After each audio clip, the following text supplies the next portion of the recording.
What's up people, before we get on with this video I just want to let you know that we've got this new functionality on our website now. It literally went live yesterday. So if you go to binkerretail.co.uk and on every one of our cars now you'll see there's an apply button at the bottom of every ad. So click apply, gives you a form, fill out that form and we can get you accepted for finance literally within a few hours. So if anyone wants any finance on either any of our cars, or if you're looking for a specific type of car and you want us to source it for you, go on our website, apply for finance on any car you like.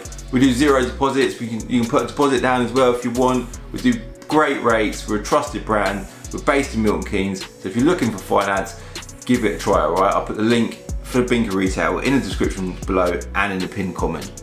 Let's get on with the video. A common question that I keep getting asked is, Calvin, which one of the two cars do you prefer? The VW Golf R or a BMW M135i? And today I'm going to be giving you my thoughts on that question.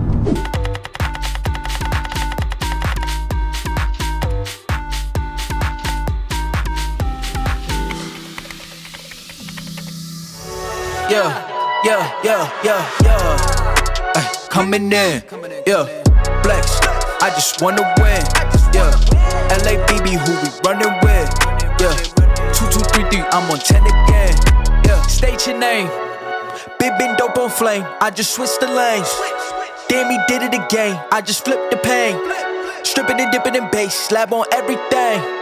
Swimming, you sinking away, cause I got big racks coming. I put my low racks on it. I ain't skip past losses, I had to get back off it. See the fit lab on it until they whip my coffin. Money clip, I tossed it, I heard it's big bags on big bags on big bags coming, coming in, flex, I just wanna win, LABB who we running with, 2233, I'm on 10 again. Pump up the asket. Don't gotta sell it, mostly Alice flawless. Broken whips as long as it is foreign. Heard you want it cause the yam's enormous. What's an ass since she isn't gorgeous? Live my life, last name of Morgan Freeman. Trying to touch a forest. Do not know when knocking on the door is. Came in, I came in.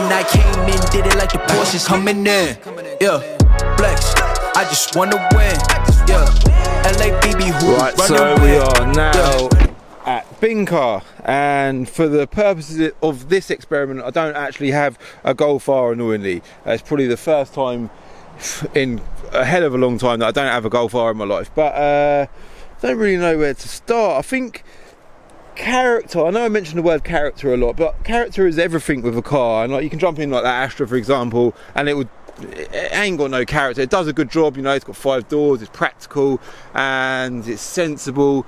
I don't know what size engine it is, say it's a 1.4 petrol, not loads of personality, doesn't offer much. That Fiesta 3-door serves a great purpose, doesn't offer you much as a petrol head. The S3 there offers you a hell of a lot. It's a 4-wheel drive car, offers a different level of character to say the Mini Cooper S, which you probably see on my channel recently as well. Different, every car's got its own personality, and I think M135i, yeah, if I'm honest, when they first come out I wasn't massively drawn to the way they look.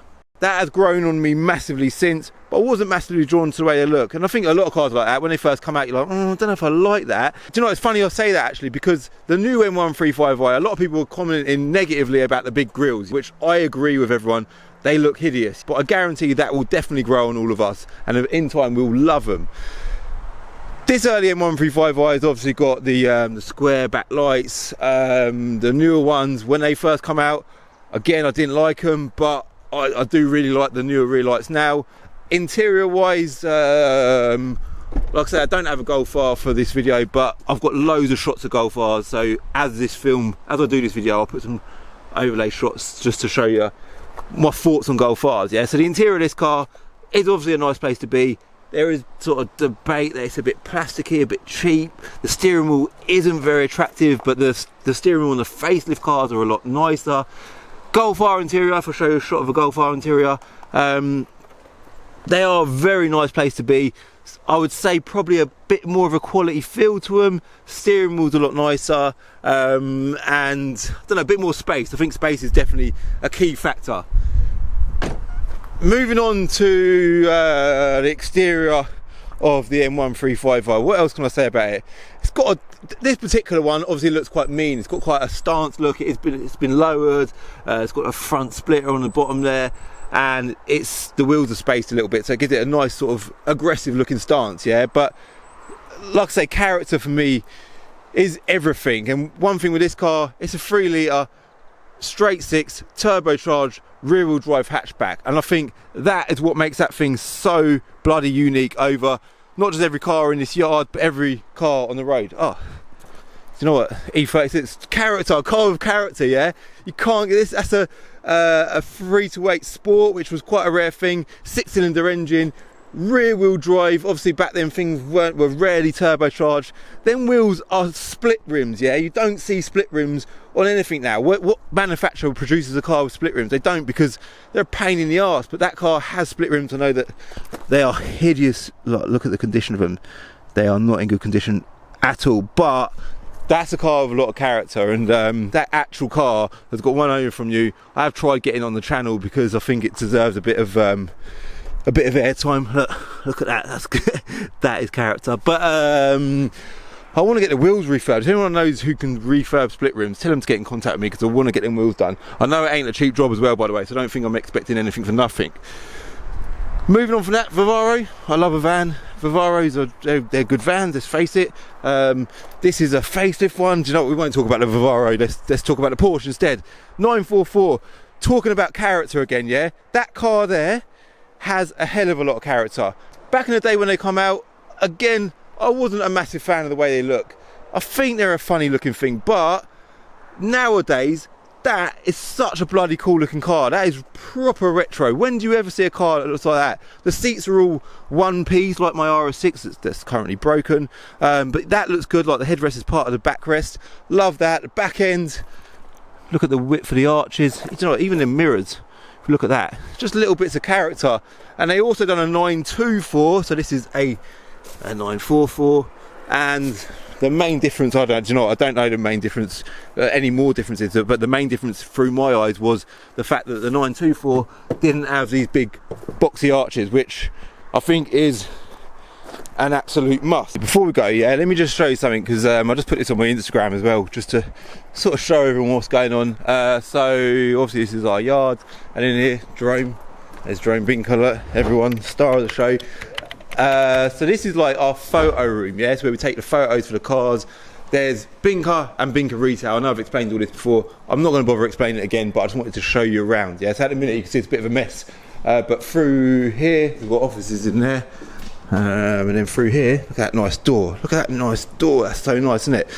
We're having more offices built in here. At the minute there is no lighting, no power. It's all being done. But through there, that is the reception for Binker. Yeah, it's all very nice. And then that there, like the big nice window, and that little room there, that's actually going to be my office. So I'm going to be spending a lot more time up here next month once this is all done. And yeah, I just thought I'd show you around. That's all. I'll stop banging on. We're jumping the M135i, yeah? I came in, did it like the Porsches coming in. Yeah, flex, I just wanna win. Yeah, LABB who we running with. Yeah, 2233, I'm on 10 again. Okay, alright. Coming in. Yeah, flex, I just wanna win. Yeah, LABB who we running with. Yeah, 2233, I'm on 10. Yeah.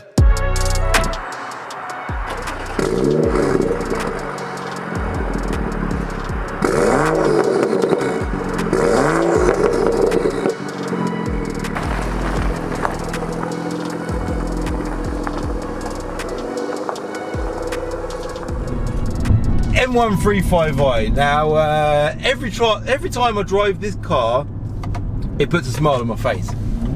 But every time I drove every other Golf R that I've ever owned, they also put a smile on my face. And I think this is going to be really the key point with this video. Is I suppose 2 or 3 things with every car is mood. You know, depending on what mood you're in will depend on how you feel about a car. As in, when I say mood, not as in as if you're having a bad day, it's about what you're excited about driving on that day. Secondly, the personality of the car, like what does it offer, and what is different to that car to any other car. And I think thirdly, the purpose. What's the purpose of the car that you drive in? And I think with a Golf R and an M135i, there is a lot that they have in common, yeah? We all know that. Let me just decide which way I'm going. This way, I think. BMW driver just uses indicators, you witnessed it here. Old man trying to get out of his car. Thank you, sir. Yeah, what they've both got in common, thank you, my darling, is they're both a hatchback. They both offer a 3-door or 5-door option. They're both built by the Germans, and I suppose what like you and I look at from a tuning point of view, what do they offer there? They offer so they both start off, whether you buy a facelift or a pre-facelift car, they both start off in the region of 300 brake horsepower, and then without going like changing internals and changing your gearbox or anything too drastic, their limit power wise, as you know with my old Golf R, they do, you can get into sort of 550, 600 brake, and I'm told that that's the same with an M135i as well, yeah? Obviously I haven't experimented to any extent with an M135i yet, it's just going by my overall feeling and what I'm told about these cars online and stuff, okay? So from them two points of views, they're similar in a lot of ways.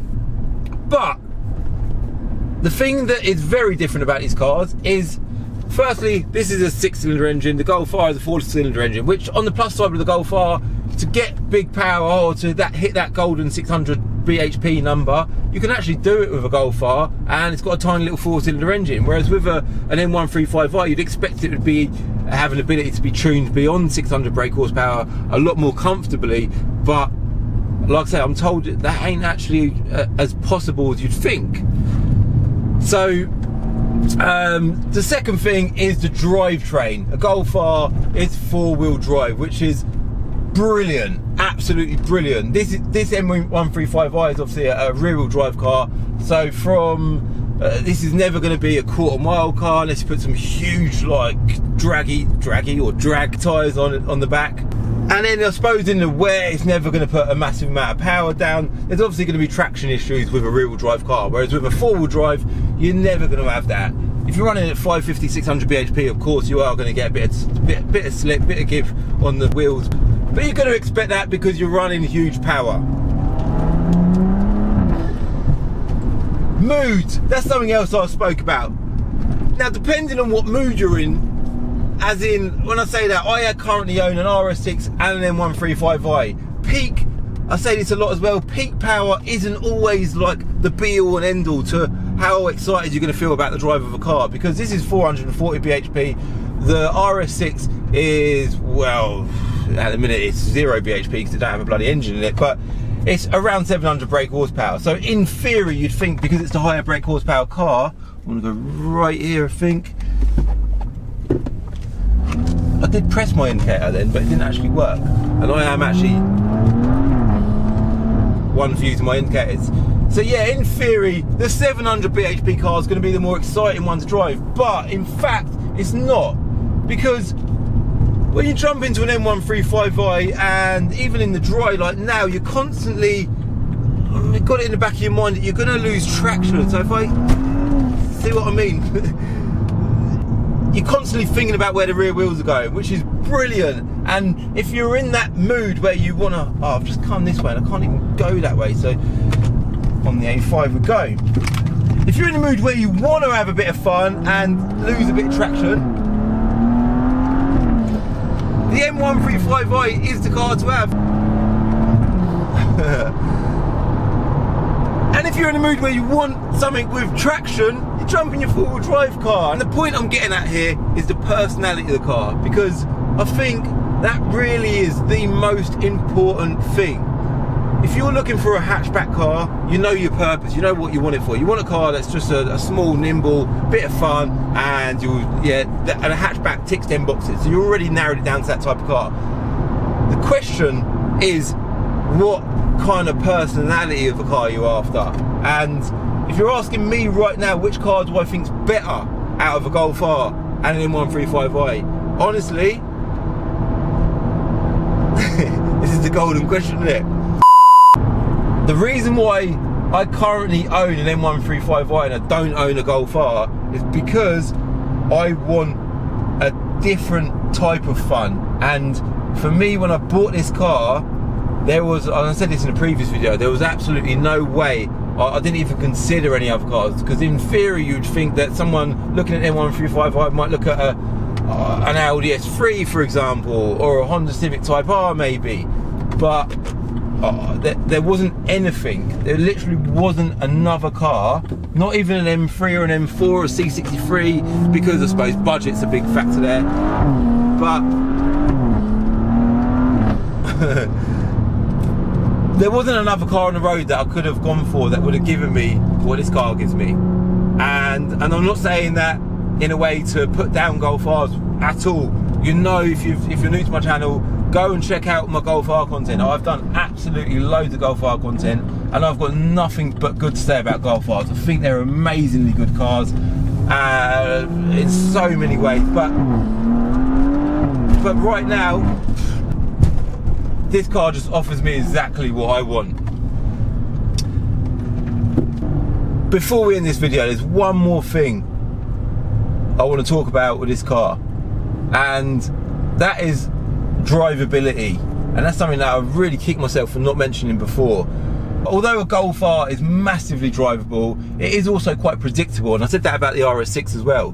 RS6s, because they're four-wheel drive and they're German, they're so well built, they're just so refined and perfect, there is a little bit of, this car's a little bit predictable, yeah?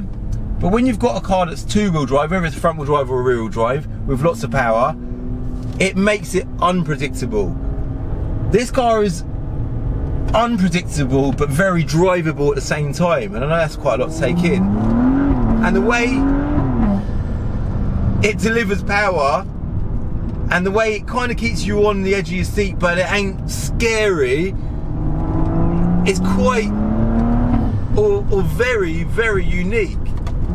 And I knew that before I got in the driver's seat. I just look at these cars and I think, that car is going to be so drivable. And what this has done for me getting in the driver's seat of this car is it's proved all of that. It's so much fun. And the sort of summary really is rumble strips. Do I prefer an M135i over a Golf R? Because it doesn't matter really. We've all got, it's all each to their own, let's face it. It's all based on your own circumstances, which one is a better car for you. But for me, do I prefer an M135i over a Golf R? Honestly, I don't know. And this video should have a real punchline of an answer, but it doesn't. And every time I get in this car,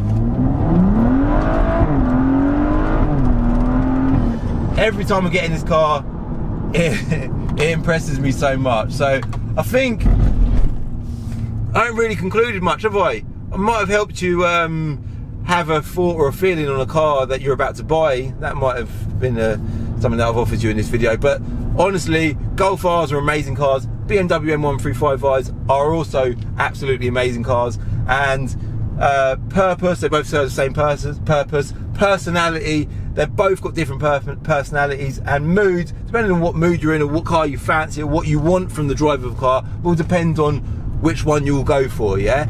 And I think for me right now in my life, this is exactly what I'm looking for. And like I said in my previous video, I didn't care whether it was bloody a facelift. I'd prefer to have the nicer steering wheel. Obviously, this steering wheel was nowhere near as attractive as the newer steering wheel, but stuff like that, I didn't care about. I just wanted that 6-cylinder turbo rear-wheel drive sports hatch thing, and I just wanted it for me. I didn't care if it was a 3-door or a 5-door. It was just going to be a car that Calvin was going to drive. So right now in my life, do I want a Golf R over an M135i?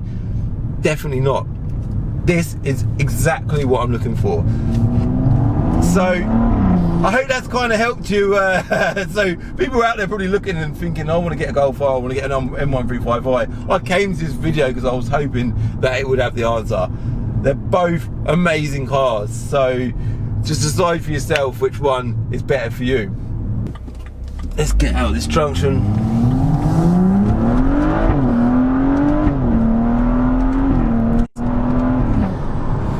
Right, so I'm going to end it there, and I think I'm going to end it by getting a thumbnail shot just here, because this is such a good spot for a photo. Woburn. If anyone lives in the Woburn area, you'll know about this place. But yeah, I'm gonna end it here.